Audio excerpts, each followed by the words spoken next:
Hello everyone, welcome to the channel मेरा math. आप देख रहे हैं मेरा लुक बदला हुआ है। कुछ जिंदगी के पहलू ऐसे होते हैं जो अनसुलझे होते हैं और उसी का एक हादसा है। कोई शौक से नहीं बाल लगाया हूँ, कुछ मजबूरियाँ थी। चलिए कोई बात नहीं। आज का जो वीडियो है डॉट वीडियो लेकर आए हूँ 175। इस डॉट वीडियो में आपको जो सवाल मिलेंगे लगभग 5 से 6 क्वेश्चन हैं। इस डॉट वीडियो में अच्छे क्वेश्चन है और आपको वही क्वेश्चन हो सकता है इसके क्वेश्चन आपसे सारे बने, लेकिन मैं जो बताऊंगा वो एकदम छोटा सा सॉल्यूशन बना होगा। जिनका क्वेश्चन है उनको तो उनके लिए तो मैं बिल्कुल ही सॉल्यूशन लेके आया हूं, लेकिन जिनका क्वेश्चन ही नहीं है वो भी वीडियो अगर देख रहे हैं तो आपको भी यहाँ कुछ सीखने को मिलेगा। ऐसा नहीं कि एकदम नहीं मिलेगा। देखिए पहला सवाल जो आपका है साधारण ब्याज का है और इसको कंपाउंड इंटरेस्ट हम बनाएंगे। सवाल समझिएगा। सवाल कर रहा है 15,600 रुपया को एक आदमी है जो 10% के हिसाब से ब्याज लगाता है साधारण ब्याज पे, और 2 साल बाद जो ब्याज आता है इसको भी जमा कर देता है वापस। तो बताइए 4 साल बाद कुल कितना ब्याज मिलेगा। तो आप बताइए कि अगर 1 साल में 10% ब्याज कमा रहा होगा, इसका मतलब 2 साल में इसको 20% ब्याज मिल रहा होगा। 2 साल में मैं इसलिए बात कर रहा हूँ कि 2 साल के बाद इस पैसे को फिर से इन्वेस्ट कर देता है, मतलब ब्याज का ब्याज कमाना चाहता है हर एक 2 साल पे।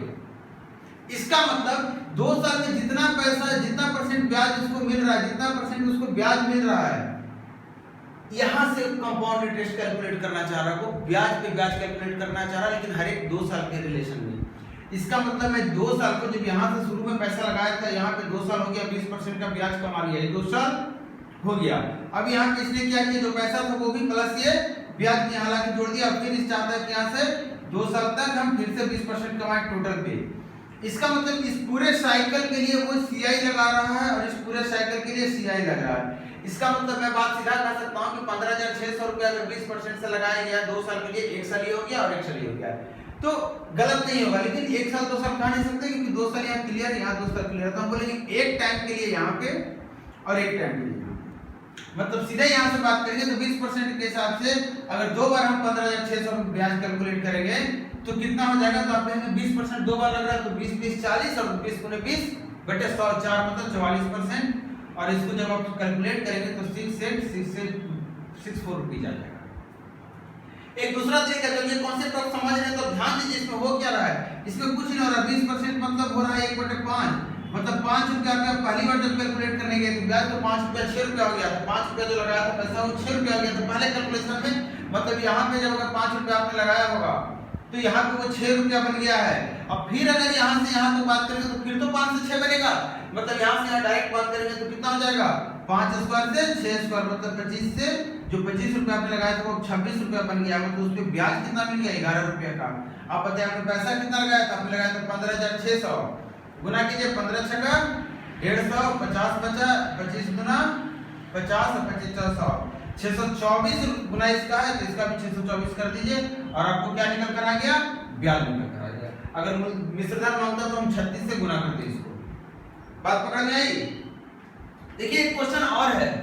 इस क्वेश्चन में जो कंफ्यूजन आपका होता है, मैं कोशिश करता हूं आपके कंफ्यूजन को समझने के लिए कि एग्जैक्टली आपको कहां दिक्कत हो रही है बात को करने में। क्वेश्चन तो बन जा रहा है, फिर दिक्कत कहां हो रही है। तो देखिए क्या आपको बता रहा हूं क्या आपको दिक्कत हुई है। यहाँ पे कह रहा है कि कोई आदमी है जो कि कुछ पैसे को 10% के हिसाब से 30 समय के लिए लगाता है और इसको 400 रुपया पैसा हो जाता है इसका। फिर कहता है यही पैसा फिर से ये 4% के हिसाब से लगाता है तो 200 रुपया हो जाता है। तो आपको क्या बताना है, आपको बताना है कि वो निवेश का समय क्या, वो टी का वैल्यू क्या है। सवाल आप समझ गए। कोई आदमी है जो पैसा लगाया है। सवाल अच्छा, मैं चीजें बार बार बोलता हूँ, बार बार इसलिए नहीं बोलता हूँ कि एक चीज बार में आपको समझ में नहीं आती है। बात ये है कि आप क्वेश्चन सुन लेते हैं एक बार में, आपको पता चल जाता है क्वेश्चन क्या है। समझ एग्जैक्टली नहीं पाते हैं। समझना मतलब कि क्या इसमें कहा गया, इसमें बातें हैं क्या, बातें क्यों हैं, ये नहीं समझ पाते हैं ठीक से। वो समझ जाएंगे तब क्वेश्चन सीधे बनाना शुरू कर देंगे। इसीलिए मैं बार बार प्रेस करता हूँ उस पॉइंट पे जहां से आप बात को पकड़ सके। फिर से बोल रहा हूँ, कुछ समय के लिए 10% के ब्याज पे लगाया गया है और जो पैसा लगाया गया था वो 400 रुपया बन गया है। फिर क्या किया गया है, टी समय के लिए 4% पे लगाया गया और देखा गया वो पैसा अब 200 रुपया हो गया है। एक बात बताइए, अगर इतनी बातें आप समझ रहे हैं तो आप बताइए कि ये 400 रुपया क्या है। तो कहेंगे सर ये प्रिंसिपल जो लगाया गया था प्लस 10% के हिसाब से जो ब्याज मिला होगा। यहाँ भी तो यही बात होती है, ये प्रिंसिपल है प्लस 4% के हिसाब से जो ब्याज मिला होगा। इसका मतलब अगर हम इन दोनों की तुलना करें यहाँ से यहाँ, तो देखिए 6% से ब्याज बढ़ाया गया, समय यहाँ भी वही है, यहाँ भी वही है। मतलब हम कहेंगे टी समय में 6% पे, टी समय में 6% पे कितना ब्याज मिला है? 200 रुपये ब्याज मिला है। अब आपको कंफ्यूजन ये हुआ है कि यहाँ पर हम P प्लस एस आई थे, यहाँ पे सिर्फ एस आई क्यों बोल रहे हैं? इसलिए बोल रहे हैं क्योंकि जब आप माइनस करेंगे तो ये P minus P cancel out हो जाएगा, एस आई 10 साल का माइनस एस आई 2 साल का, मतलब 400 माइनस 200 बचेगा। मतलब ये जो दिया हुआ है P प्लस एस आई है, लेकिन ये कंप्लीट एस आई है। ये जो 10% 4% 10 की जगह 4 किया गया, 6% कम करके लगाया गया है, उसी का नतीजा है 200 रुपये कम ब्याज मिला है। प्रिंसिपल तो फिक्स है, दोनों में अपना है, प्रिंसिपल जो है मतलब कि ब्याज है 6% के हिसाब से अगर ब्याज लगाएंगे तो 200 रुपया ब्याज मिलना चाहिए था। 6% के हिसाब से ब्याज लगाएंगे तो 200 रुपया ब्याज मिलना चाहिए था। आपसे पूछ रहा हूँ कि अगर 10% के हिसाब से आप ब्याज लगाएंगे तो कितना ब्याज मिलना चाहिए आपको? तो आप क्या कहेंगे? 1000 बटे 3 ब्याज मिलना चाहिए। इतना ही ब्याज मिलना चाहिए था आपको 10% के हिसाब से, और 10% के हिसाब से लगाए तो 400 रुपया हो गया है। इसका मतलब 30 रुपये में से आप ब्याज घटाएंगे तो आपको प्रिंसिपल मिल जाएगा। ये कितना रुपया है? 400 रुपया। तो इसमें से माइनस कर लीजिए आप इस ब्याज को, तो कितना हो गया? 200 बटे 3। ये आपका क्या निकल कर आएंगे? प्रिंसिपल। और इसी प्रिंसिपल पे देखिएगा, इसी प्रिंसिपल पे 10% का ब्याज कमा रहे थे कि नहीं? टी समय के लिए ध्यान दीजिएगा, इसी प्रिंसिपल पे आप ब्याज कमा रहे थे, और इसी प्रिंसिपल पे 10 साल पर 10% के हिसाब से जो ब्याज था वो कितना है? 1000 बटा 3। ये ब्याज था ना। 200 बटे 3 क्या था? ये प्रिंसिपल तो निकल कर आ गया, हमारा प्रिंसिपल निकाल लिया हमने। ये मिश्रण था 10% के हिसाब से, ये हमारा क्या है? ब्याज है, सीआई है, सॉरी एसआई है। तो हमने बोला कि 203 रुपया जो प्रिंसिपल, इसी प्रिंसिपल पे 10% के हिसाब से सवाल कर रहा था कि 400 रुपया आपका मूलधन हो गया। आप देख लीजिए मिश्रण हो गया, देखिए दोनों को जोड़िए, 400 रुपया मिश्रण हो गया है। तो ब्याज कितना? 1000 बटे 3 रुपया हो गया। अब आप मुझे बताइए कि अगर 3 मैं हटा दे रहा हूँ, चलो बात खत्म करते हैं। तो आप मुझे बताइए कि 200 रुपया पे अगर 10% ब्याज मिलेगा तो कितना ब्याज मिलेगा? मात्र 20 रुपया। या फिर 1000 हो कहां से रहा है? कितना गुना हो रहा है? तो कहेंगे सर 50 गुना। ये इसका मतलब इस समय 50 गुना है। ये समय कितना है? 50 है। बात समझ में आई? एसआई में क्या होता है? टाइम और रेट दोनों को गुना करके सीधा बोलते हैं इतना परसेंट है। तो इसका कितना परसेंट है? आप देखिए 50%। इसका कितना परसेंट है? 200 का कितना परसेंट है? 500% है ना। इसका मतलब 50 ये है, 10 ये, दोनों को मिलाइए, देखिए 500%। क्लियर? अब देखिए नेक्स्ट क्वेश्चन, देखिए डिस्काउंट का क्वेश्चन है। जैसा आप एक्सप्लेन करने के लिए बोलते हैं, मैं कोशिश करता हूं वैसा एक्सप्लेन करूं। तकलीफ तब होती है जब कोई मतलब वीडियो देखने के बाद आपका खुद का सवाल है और आप वीडियो देखते हैं उसके बाद कमेंट तक नहीं करते हैं। मैं बार बार बोलता हूँ कमेंट करके बताइए भाई क्या तकलीफ है कमेंट करने, ये समझ में नहीं आती है। आप लोग बड़ा जिद्दी हो गए हैं, मतलब बात ही नहीं सुनना है, इग्नोर करते जाना है।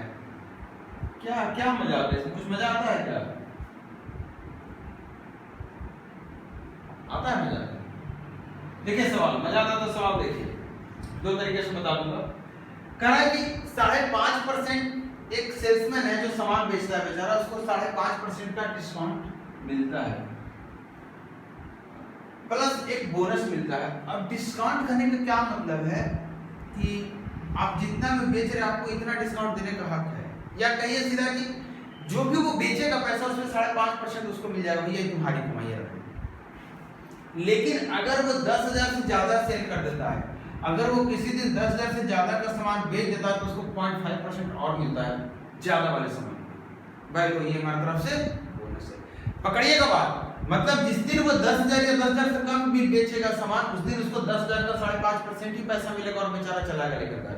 लेकिन जिस दिन 10,000 से 1,000 भी ज्यादा बेचा तो 10,000 पे इतना मिलेगा ही, और जो 1,000 है उस पर भी इतना मिलेगा, और 1,000 पे इतना और मिलेगा। मतलब मैं बात कर रहा हूं कि इसके बाद जो भी पैसा है उस पर 6% मिलेगा, मिलेगा ना।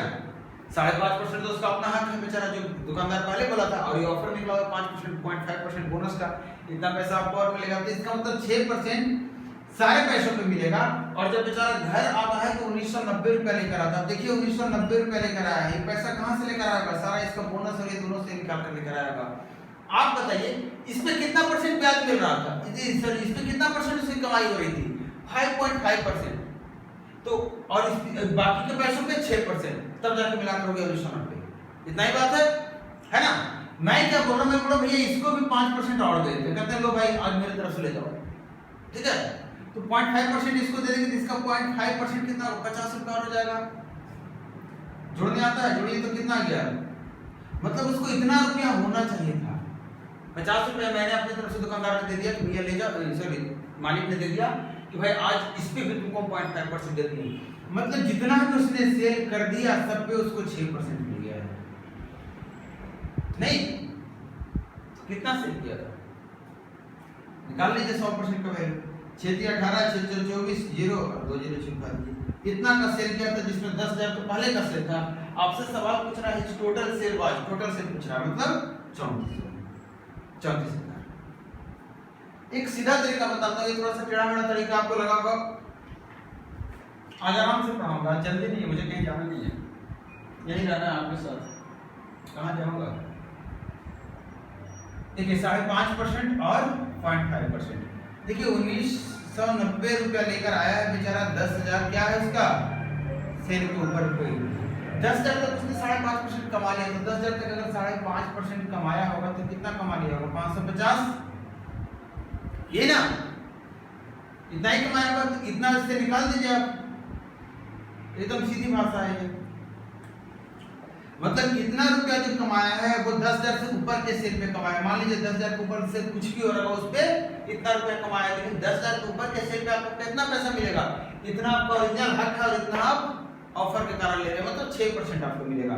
तो 6% की वैल्यू कितनी हो गई, इतनी, तो 100% की वैल्यू कितनी हो गई, 6 × 12 6 × 24 24,000।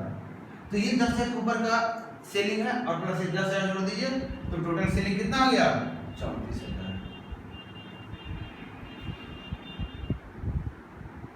एक क्वेश्चन और देखिए, current trader marks is good at 20% above the cost price. He sold half the stock at market price, 1 quarter at the discount of 20% and rest discount of 40%. बोल रहे हैं ट्रेडर्स है जो क्या करता है कि सवाल आपके सामने देखिए, वो जितना में खरीद के लाता है, मान लेते हैं 100 रुपया में खरीद के लाया होगा, ये परसेंटेज में बात कर रहा हूँ, परसेंटेज में निकालना है, जितना में खरीद के लाया था उसका 20% बढ़ा के दाम लेता है, लिख देता है, मतलब 120% वो लिख देता है सामान के ऊपर, इतना का ही सामान है, ठीक है, उसका दाम कितना लिखता है 120%।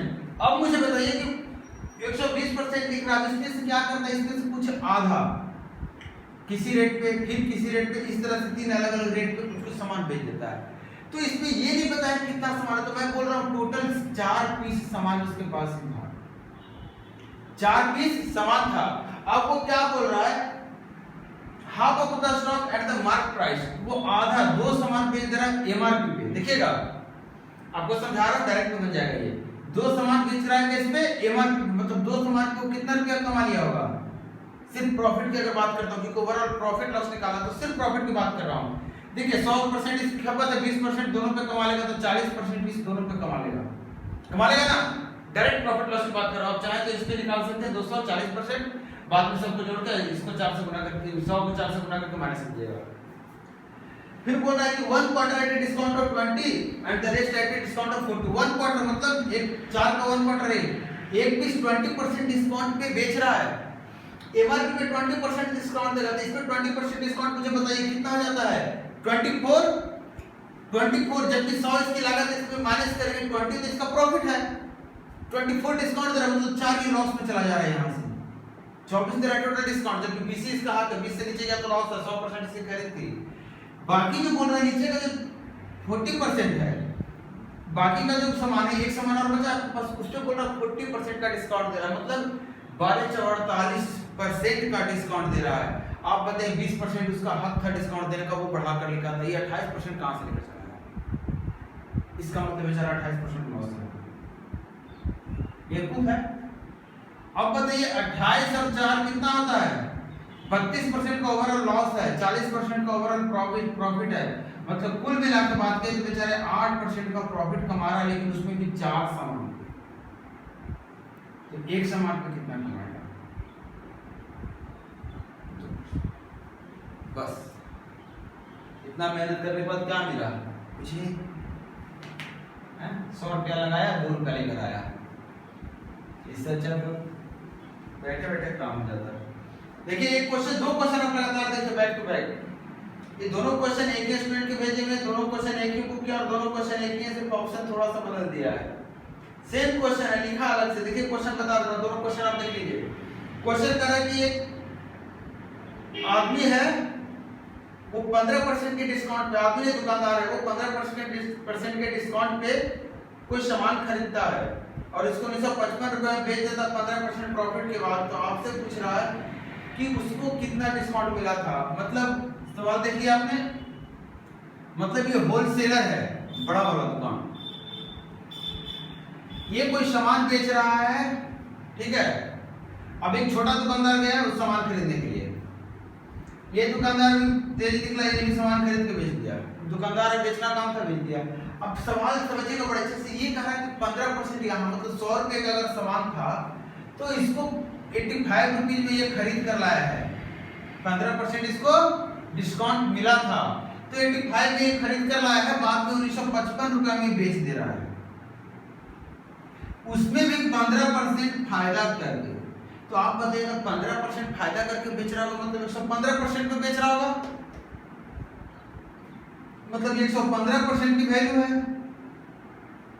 और अगर 115% की वैल्यू है तो 115% से डिवाइड कर देंगे तो 1% की वैल्यू निकल जाएगी और 100 से गुना कर देंगे तो 100% की, या डायरेक्टली 1 की वैल्यू निकालेंगे। मतलब कहने का क्या कि इसका जो सीपी, इसका जो एसपी है 1955 रुपया जो सेलिंग प्राइस है, इसके लिए अगर सीपी की बात करें तो 1955 बटे 115%, मतलब आपको यहाँ का सीपी निकल कर आ गया। आपसे सवाल पूछ रहा है, ये सीपी नहीं, आपसे सवाल पूछ रहा है 15% डिस्काउंट था, कितना था, मतलब 85 की वैल्यू कितनी है, इतनी है, तो 1 की वैल्यू इतना बटा 85, तो आपसे 15 की वैल्यू पूछ रहा है, क्योंकि 15% डिस्काउंट मतलब 15, आपसे यही पूछ रहा है। अब जोड़ घटा कर लेंगे कि कर दूं? देखिए काटिए इसको, 17 से 1